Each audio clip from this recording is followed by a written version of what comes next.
Salut, aujourd'hui on va décortiquer ensemble les secrets qui se cachent derrière les systèmes automatisés.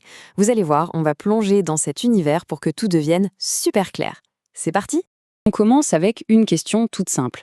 T'es déjà demandé comment la porte du supermarché sait exactement quand tu arrives pour s'ouvrir? C'est de la magie ou quoi? Eh ben non, pas du tout. C'est un automatisme. En fait, cette magie, elle est absolument partout autour de nous. Pense aux portails automatiques, aux distributeurs de boissons, ou même à la serrure à code de l'entrée du collège. Tous ces objets, ce sont des systèmes qui font des tâches pour nous tout seuls. Alors c'est quoi exactement un système automatisé? Eh bien pour faire simple, c'est un système qui est capable de faire des tâches qui ont été programmées sans avoir besoin qu'un humain intervienne à chaque fois. En gros, il se débrouille. Pour vraiment piger comment ça marche, on va utiliser une comparaison que tout le monde connaît. En fait, un système automatisé, ça fonctionne un peu comme notre propre corps. Quand tu veux attraper un verre d'eau, ça te paraît simple, non? Tes yeux voient le verre, ton cerveau analyse et décide « Ok, je le prends », et hop, tes muscles font le boulot. Eh bien, pour un robot, c'est exactement la même chose. Donc, voilà le point essentiel à retenir, c'est cette analogie. Nos 5 sens, pour le robot, ce sont ses capteurs. C'est avec ça qu'il capte l'information. Notre cerveau, c'est sa carte programmable, c'est elle qui traite l'info. Et enfin, nos muscles, ce sont ses actionneurs, les parties qui font l'action. Si on a ça en tête, on a déjà compris le principal. Du coup, on peut diviser n'importe quel système automatisé en 2 grandes parties. D'un côté, il y a la partie qui réfléchit, et de l'autre, celle qui agit. Autrement dit, le cerveau et les muscles.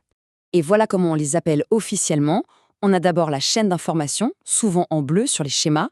Ça, c'est le cerveau. Son rôle, c'est de gérer l'info. Et la deuxième équipe, c'est la chaîne d'énergie, ici en vert. Elle, c'est les muscles. C'est elle qui va utiliser la puissance pour que ça bouge.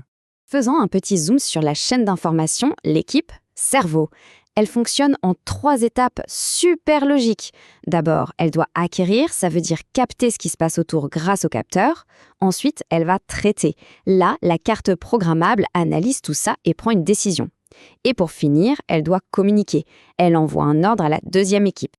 Maintenant, on passe à l'autre équipe, la chaîne d'énergie, l'équipe des muscles. D'abord, il faut bien sûr l'alimenter, la brancher sur une prise de courant par exemple.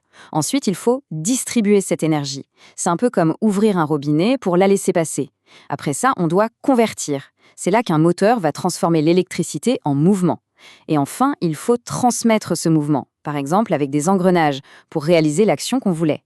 Bon, la théorie c'est bien, mais rien de tel qu'un exemple concret. Prenons un portail automatique. On va voir ensemble comment ces 2 chaînes, l'information et l'énergie, travaillent main dans la main pour qu'ils s'ouvrent et se ferment. D'accord, mais pour que l'équipe cerveau et l'équipe muscle puissent bosser ensemble sur notre portail, il faut bien qu'elles se comprennent. Et pour ça, elles utilisent un langage spécial, les signaux électriques. C'est là que le capteur joue un rôle de traducteur, un rôle absolument essentiel. Il va prendre une information du monde réel, comme la présence de quelqu'un ou la température qu'il fait, et il va la transformer en un signal électrique. Un signal que la carte programmable, le fameux cerveau, peut comprendre. Et des signaux, il en existe 2 grands types. D'un côté, on a le signal logique. Lui, c'est du tout ou rien. Pense à un interrupteur. Soit c'est allumé, état 1, soit c'est éteint, état 0.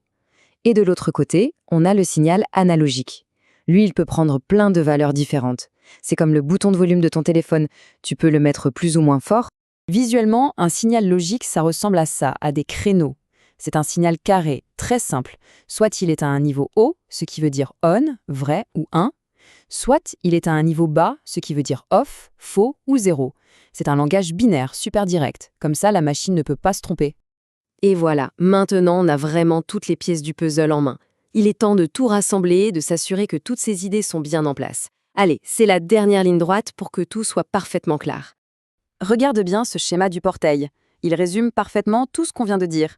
On y retrouve bien la chaîne d'information en bleu, le cerveau, avec ses capteurs, sa carte, et on identifie aussi la chaîne d'énergie en violet, les muscles, avec son alimentation et son moteur. Toutes les pièces du puzzle sont là, connectées. Et voilà, le but de tout ça, c'était de te donner des bases vraiment solides. Maintenant, tu as les clés pour décoder et comprendre comment fonctionne n'importe quel système automatisé, ou n'importe quel robot que tu croiseras.